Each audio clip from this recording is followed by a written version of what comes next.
Not many people could recall an actress like Billie Dove, especially when she tried so hard to stay out of the spotlight. Although she starred in many silent films in the height of the industry, she only worked for a span of 12 years before never returning to the silver screen. She rivaled many of the popular actresses of her time, so why did she not continue to shine like the bright star she was? Let's look into her life and brief career. Her father emigrated from Frankendorf, Switzerland in 1895 and settled in Manhattan. He met and married Bertha Ida Kagi on February 13, 1902. They only had 2 children. She was born Bertha Eugenie Bonney on May 14, 1903. Her parents had changed her name to Lillian not long after her birth. According to Lillian, her parents were not affectionate to each other or their children. She was born and raised on West 89th Avenue, with her father supporting their small family, working as a waiter at the Somerset Hotel on West 47th Avenue. Sometime between 1910 and 1920, Charles Bonney separates from his marriage, leaving Lillian to work as a model to support her family. In the late 1910s, you could see her face printed in newspapers and magazines as her modeling career took off.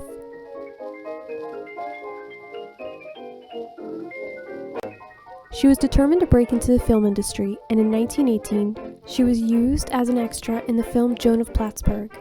She was excited to see the film to surprise her friends and family until she realized they only took footage of her legs. She continued to model, waiting for her big break. After her brief employment on stage, Lillian renamed herself to Billie Dove. It wasn't until she modeled for an emulsified coconut oil ad when Florence Ziegfeld was caught by her beauty. Dove was hunted down and hired to work as a Ziegfeld girl. She refused to work for him at first, as she didn't seek an opportunity to be a chorus girl. Ziegfeld needed to hire more girls as his leading man and several of his chorus girl acquaintances went on strike. He offered her more money than any of his performers, and Dove became the highest paid girl ever to work for Ziegfeld. Although she lacked talent with singing, she was cast to perform singing and dancing roles in many openers for the Follies. Many researchers believe that she appeared in the After Hours review, which staged on a nightclub's rooftop. It is debated on what was the defining moment that caused Dove to break into Hollywood. One of the rumors say that Dove had an affair with Ziegfeld, and before it could reach the public's ears, Ziegfeld's wife used her influence to find work for Dove in Hollywood. The other was that Ziegfeld had a strict rule against any of his girls to moonlight in the film industry.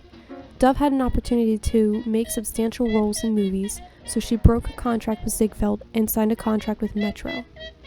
Her first role was in 1921 in the film Get Rich Quick Wallingford. And the very same year she starred for the first time in the hit non-surviving film At the Stage Door. After her success, she became extremely high in demand and would make 5 to 6 movies every year. Out of the 50 films she had been featured in, 26 have either been uncompleted, lost, or destroyed in a studio fire. So we may not be able to admire her full talent throughout the years, but what we do have we cherish fondly. Silent films had whisked the culture into a new era. Billie Dove was in the spotlight at the peak of the industry.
She was a target of most men's affection and was considered the most beautiful actress in the world. She rivaled Clara Bow for her time. Any man who came to know her was struck by her beauty and kind nature.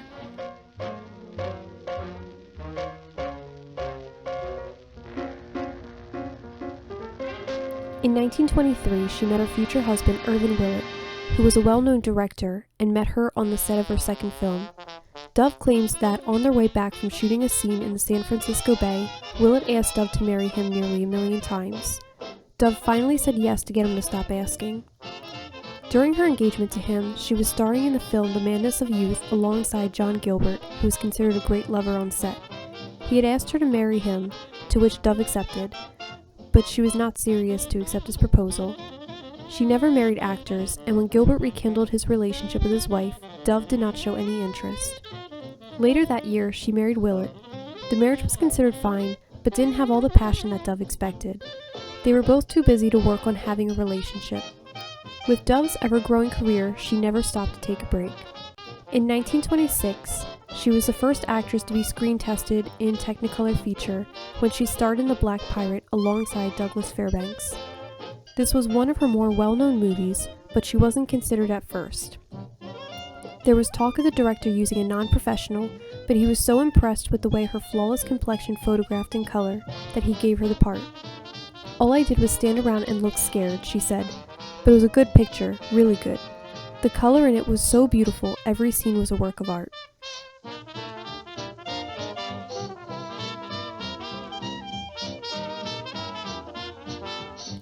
Because Fairbanks married Mary Pickford during the production of this movie, she never allowed her husband to kiss any of his leading ladies. So in the last scene of the film, you see Fairbanks and Pickford having the final kiss instead of Dove.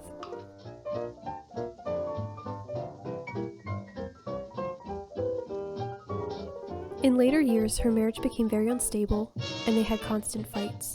She was criticized by Willett for needing to learn how to smoke in one of her scenes. Willett detested smoking and fought her on even attempting. While she was among friends, she was introduced to billionaire Howard Hughes through Marion Davies, and they struck up a friendship which turned into an infamous 3-year affair. The gossip columns went crazy over the publicized affair.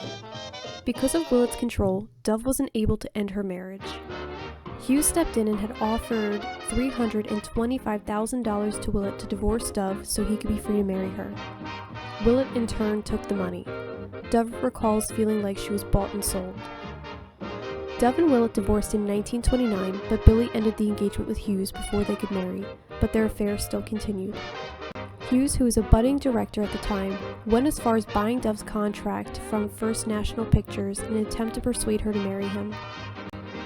She starred in 2 of Hughes' films, The Age for Love, which did not do so well in the box office, and Cock of the Air. There was a huge amount of negative feedback for Cock of the Air, as it was a very uncensored and suggestive film. Dove enjoyed the film because she could show a more comedic side. It had come out right at the start of the pre-coded movie era. Hughes was pressured into censoring the film, which he relented. The censoring damaged its storyline, and it was considered a flop after the fact. She left Hughes and his films altogether. After her relationship ended, she still continued to work diligently, never missing a beat. Meanwhile, the heartbroken Hughes claimed until his death that Dove was the love of his life. She had also only starred in 11 talkies, her first one being The Man in the Moment. Most stars feared they'd lose their career after being expected to talk on film. Some of the famous silent screen stars had the look, the act, but not the voice. Billie was the whole package. She continued to star for the next couple of years until her final role in 1932, Blondie of the Fives. Unfortunately, this movie caused a lot of controversy and subjected Dove to retire. She shared a role with her friend Marion Davies at the height of Randolph Hearst's control in her career. He demanded that Davies be the focus in the film, and although both actresses had equal parts, Hearst wanted to see Davies star. Billie had left the set every day more frustrated than inspired. She gave great performances, even considered this film as her favorite to work on, but nothing was convincing enough to have her equalized in the film. I do. I guess I better go. No, that's silly. Stop it, Larry. I'll be cross. You're frightening your little friend. What's the matter? Aren't you two speaking? We've been chums ever since we were kids. What are you sore about, Lurleen? I'm not sore. You're so absurd. You know perfectly well you promised your mother you'd be home. When? Over the telephone just now. Are you screwy? You know we have no telephone. Screwy, don't be rude. When the film was completed, Hearst worked hard to trim the importance of Dove. He even had advertisement that put Davies in bold lettering to express her importance over Dove. She was utterly overshadowed and out of her league. She had thought about suing but was afraid to ruin her friendship. The company was too afraid to stand up to Hearst, so the film came out as it was. In 1933, she married a wealthy oil tycoon named Robert Keniston. Although her last film left a sour taste of the industry, she left the big screen altogether to spend time starting a family. It was once believed that you couldn't be a mother and a leading lady at the same time, so she chose being a mother. Together they had a son and adopted a daughter. She remained happily married for 37 years until his death in 1970. Billie did remarry after Keniston's death, but it was a brief relationship that ended after 4 years. She passed away on New Year's Eve 1997 at the age of 94. Although she did not continue her career, she bided her time by other means. She was a painter, a poet, and one of the earliest women pilots. She left many impressions on her fans, including Billie Holiday, who picked her stage name after Dove. She may have chosen not to be part of the film industry, but the industry never forgot her. She was given many tributes throughout the years honoring her accomplishments. We owe an incredible debt to those sturdy stars, the fearless females of the silent screen.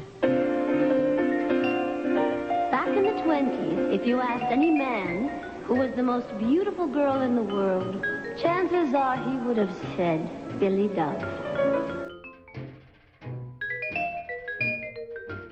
She was an incredible woman who left a deep and lasting effect in an era that was so valuable to Hollywood when progress was taking a toll. She inspired so many future actors and actresses, and she deserves every bit of respect she has been given. She is a feminine hero of the golden age of film, and although her career didn't last long, it certainly didn't take much to win our hearts.